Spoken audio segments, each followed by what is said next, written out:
one of the drills we'll work on is just a basic escape kind of drill, is how to get out of, and anybody can grab you 1,000 different ways, right? And there's 1,000 different ways to get out of all those different grabs.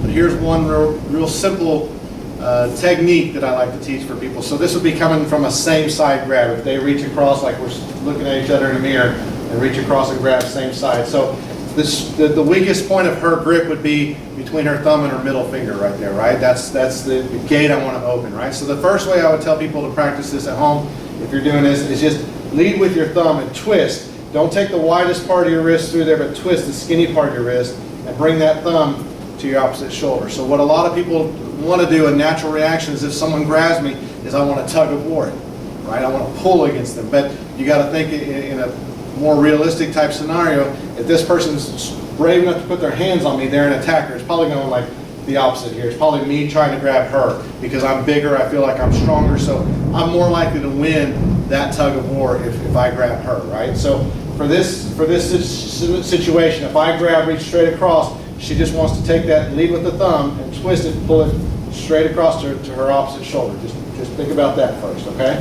That would be what I call level 1 if you're practicing with someone at home.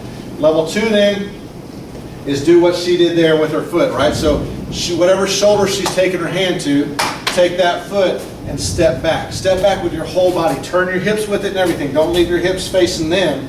Turn everything all together at the same time. It's not going to be a foot, then a hand, or it's not going to be a jerk my upper body and then get my lower body. Everything moves together. That's another equalizer that we want to put in this, right? I don't just want to use her arm muscle versus my arm muscle, because again, I'm probably going to win that, right? Or depending on how strong my grip is, I still might win that confrontation if it's only her using her arm. So she uses her whole body and gets her hips into it and pulls back, then she's got a better chance of getting out of that, right? So try that there. There you go. And as she's doing that then, one more. Okay? If I want to be smart about this, I'm getting used to turning my body, but if I want to think about it on another level, once you've gotten used to that turn, then what a lot of people do the first couple times they do this is they'll turn their eyes and their head away from that person. Okay, so if that person was close enough to touch me, then I definitely don't want my back facing at them because they could still reach me here, right? So if you're getting used to this, then as I turn and my body's turned sideways, turns my targets and stuff sideways that they might want to hit or touch or whatever, then I want to get used to bringing my hands up right in front of me, right? I do this a lot of times. It's not a fighting stance with fists because this looks really aggressive. If I'm teaching this to kids too on a playground or something, a bully pushes me or something or grabs me and I get out of it and now all of a sudden I got fists, a teacher looks at that in a different way than if I have my hands up, say, hey, I don't want any trouble.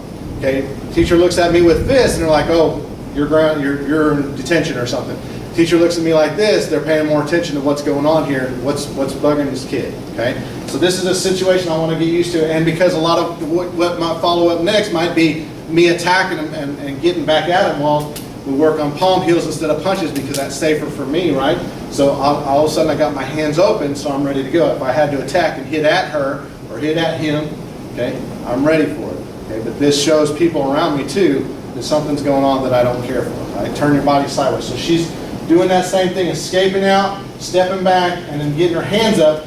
And there you go. Her hands up in front of her, and her eyes stay facing me. That's a good drill, right? So if I bring my hands up, there's a little bit of sideways space, but I'm looking at you between my hands. So there's another level for that. Finally, after all that, and they've kind of gotten used to that, I would say use your voice. Right? All these techniques are good. They're good for you to learn to escape something. And that techniques, same thought technique works if I'm reaching across, like I'm trying to shake her hand, so my right hand grabs her right hand. It's the same technique, right? I'm thinking about where the weakest point of that grip is. I'm leading with the thumb, I'm twisting, but now it's going to be the same side. That foot of the same side arm steps back, and I still get my hands up in front of me. So however they're grabbing, if it's a single arm grab, single hand grab, however they're grabbing, it's not a tug of war that is most people's innate, natural setting. I want to pull against it. It's a twist to get out of it, okay? After that, it's not a twist and run because they're still too close. So it's a twist and I'm still facing them and I'm ready to defend myself, okay? Last but not least, okay, so we worked on these strikes and these front kicks, okay?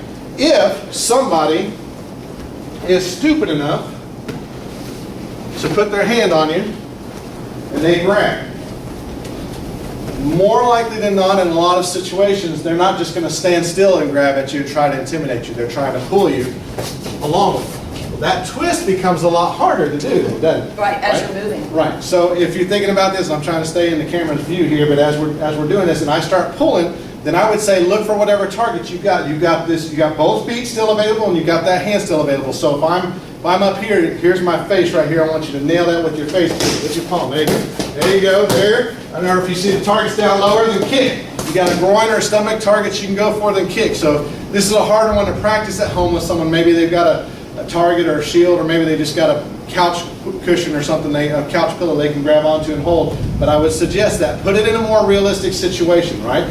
Not just once you've gotten comfortable with the grab from a stationary thing, and you've done all that using your voice and stuff too, and the twists and everything, then put it more realistic. Come with me, come with me, come with me. Come on, come on. And then until they let go, right?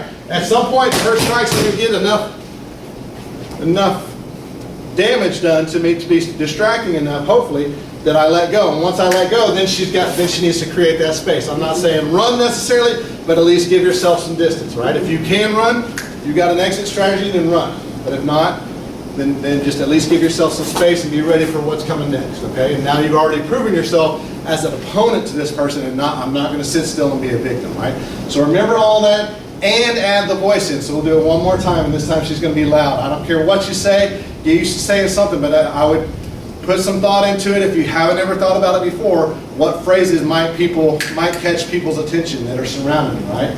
I don't just want to say, ha ha ha, you're so silly or something like that, but I want to say something that says this person's not supposed to be grabbing me. And this would be something that's good to work with your kids on too, right? This is a stranger danger thing. If a stranger actually tries to grab you, reach out, and pull you away, do not go quietly. Right. And do not go without putting up a fight. So here we go, same thing, I'm just reaching across, so I start pulling. As soon as I let go, she needs to figure out what she's going to do. You're going to run, or you're going to, there you go. You create some space or what? Okay, so think about that and practice this drill this week as you're doing it. All those different levels. Start off just with the twist, the wrist twist, then add the step, okay? Then make sure as you're adding the step that you're keeping your eyes on that person. Then as you're doing that, add a vocal to it, right? Stop, don't put your hands on me. Whatever it is.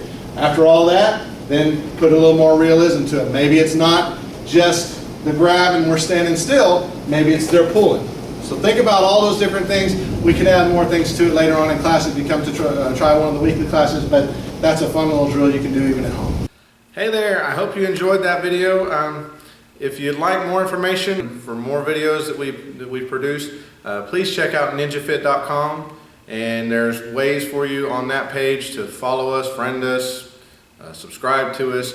We got Facebook, Twitter, LinkedIn, and YouTube tabs on there, all for you to find more information about NinjaFit, our program a little bit, and more videos off our YouTube page and Facebook pages that we'll post on instructional things, how to. Some of it's going to be for how to for instructors, for our leadership students, and some of it's going to be how to basic things for some of our future students. So please check us out and enjoy.